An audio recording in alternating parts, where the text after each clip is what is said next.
मेरा ये सवाल है, ये जो नहाल है रेशमा जी, आप क्या कहना चाहती हैं इस बारे में?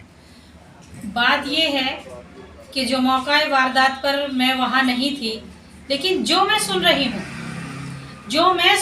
हूँ कि नहाल गांव में रात को 11-12 बजे रात को पुलिस आई, और आने के बाद पुलिस ने क्या काम किया, और उसने बेहतर रहा कि मतलब मैंने सुना है जैसे कि काफ़ी नोएडा की पुलिस थी, और पुलिस ने किसी को सूचना भी नहीं दी, और शादी वर्दी में ज़्यादा लोग आए, और उसने जैसे उसे पकड़ने के लिए आए तो उसने रौन धोकरा किया। गांव का माहौल था तो कोई इस तरह से लोग वगैरह भी निकल आए।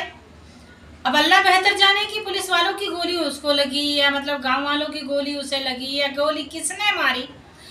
एक पुलिसकर्मी जो है वो घायल हुआ, और मतलब घायल भी हो गया, और एक मतलब जिसमें का एक मतलब देहांत भी हो गया, यानी कि एक ख़त्म हो गया।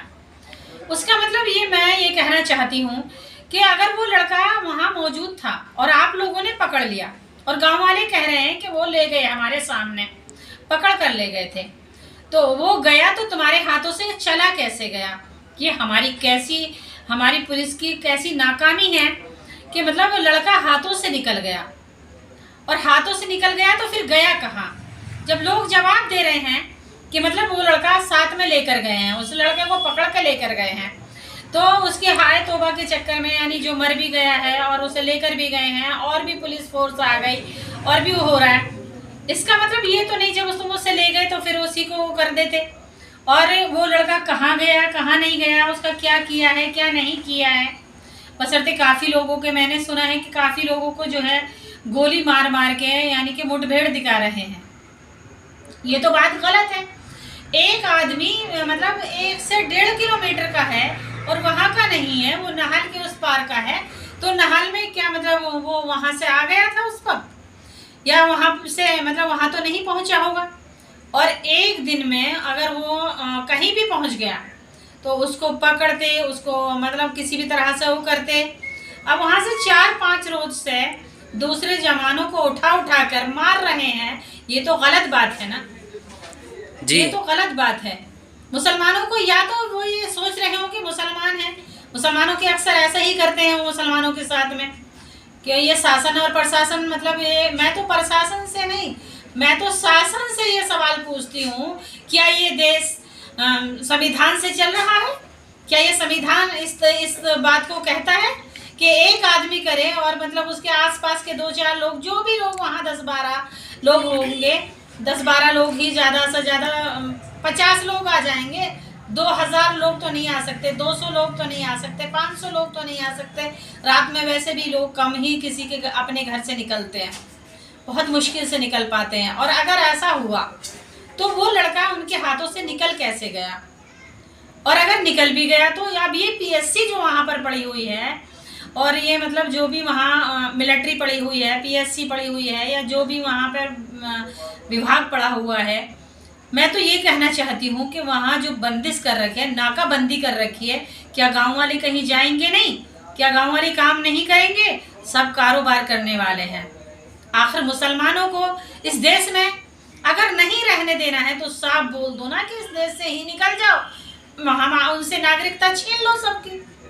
अगर देश को, मुसलमानों को देश में नहीं रहने देना, या मुसलमानों को बारी बारी से कभी किसी वजह से, कभी किसी वजह से, कभी संभल की वजह से, कभी किसी और काम जगह की वजह से, मतलब बारी बारी से जो है मुसलमानों को परेशान किया जा रहा है, टारगेट किया जा रहा है, इसकी भी तो कोई रीज़न होगा ना।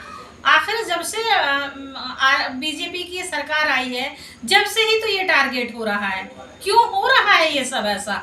अगर प्रधानमंत्री या मुख्यमंत्री हैं तो हमारे भी तो मुख्यमंत्री हैं, या उन्हीं लोगों के मुख्यमंत्री हैं जो मतलब जिन लोगों के लिए काम कर रहे हैं। मुसलमानों के लिए कोई संविधान नहीं है, मुसलमानों के लिए कोई कानून नहीं है, मुसलमानों के लिए कोई अच्छी वो नहीं है।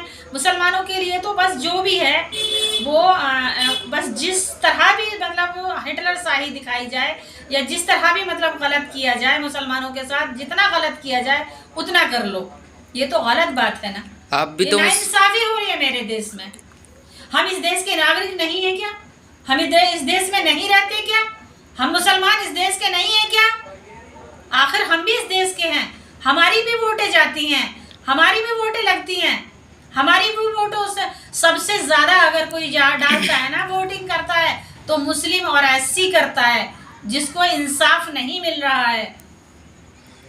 आप भी तो मुसलमान हैं, कहीं ऐसा तो नहीं कि आप मुसलमानों की तरफ से बोल रही हैं? तरफदारी नहीं कर रही हूँ, मैं ये कह रही हूँ अगर किसी ने ऐसा किया उसका पूरी इंक्वायरी होती, गोली किधर से चली, किधर लगी, किसके लगी, किसकी गोली थी, किस रिवॉल्वर की थी, किस माउजर की थी, किस पिस्टल की थी, किस चीज की थी, मतलब कट्टे की थी, तमंचे की थी, राइफल की थी, माउजर की थी, पिस्टल की थी, किस चीज की गोली थी, उसकी तो इंक्वायरी होनी चाहिए ना। हो सकता है कि सरकारी गोली लग गई हो, आपस में मुठभेड़ में क्या मालूम किसकी गोली कैसे लगी, तो उसमें कोई वो नहीं किया जाएगा, या मतलब सारे गांव को परेशान किया जाएगा? अगर एक आदमी करेगा तो उसके लिए सारा गांव जिम्मेदार होगा, सारे गांव को परेशान किया जाएगा? ये तो गलत बात है कि गुनहगार भले मतलब हम ये कहते हैं कि उसको तुम ले जाते, जिसने गलत किया उसको ले जाकर, और गांव वाले कह भी रहे हैं कि उसको ले गए हैं, लेकिन बता नहीं रहे। कई लोगों को जो है मतलब गोली मार मार के और मतलब जेल भेज दिया गया है, फिर भी अभी खामोश बैठने के लिए तैयार नहीं। अब वहाँ से मिलिट्री कब हटेगी, कब उसकी छावनी हटेगी, यानी कब उस गांव का नाकाबंदी खत्म होगी, कब होगी? ऐसा क्यों कर रहे हैं? कब तक उसका ऐसा हाल रहेगा? अगर ये तो तुम्हारी नाकामी है कि वो निकल गया, एक इंसान के गोली लगी थी, अगर गोली भी लगी, तुम्हारी लगी या उनकी लगी या भीड़ में किसी की भी लगी, वो भागने में कामयाब कैसे हो गया? फिर आप पुलिस कर्मचारी ही नहीं थे। अगर पुलिस कर्मचारी थे और अगर मतलब उसके लोग थे, पुलिस विभाग के लोग थे, तो उनको पढ़ाई क्यों होती है, उनकी पढ़ाई कैसी होती है, उनकी दौड़ कैसी होती है, उनको किस तरीके से वो किया जाता है? पुलिस में ऐसी भर्ती नहीं हो जाते।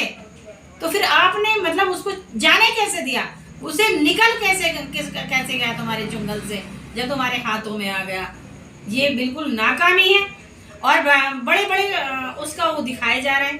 क्या बनाना चाहते हैं आखिर देश में, क्या करना चाहते हैं, मुझे नहीं मालूम पड़ रहा है। बस मुझे ये दिखाई दे रहा है कि अगर कोई मुसलमानों का वो हो जाता है तो वहां पर सबसे ज्यादा मुसलमानों को टॉर्चर किया जाता है। तो इसलिए पूछती हूँ, क्या हमारा इसमें संवैधानिक अधिकार नहीं है? इस भारत में हमारा संवैधानिक अधिकार है या नहीं? ये देश संविधान से चल रहा है या नहीं? मैं नहीं मानती कि इस देश संविधान से चल रहा है। संविधान से बिल्कुल भी नहीं चल रहा देश।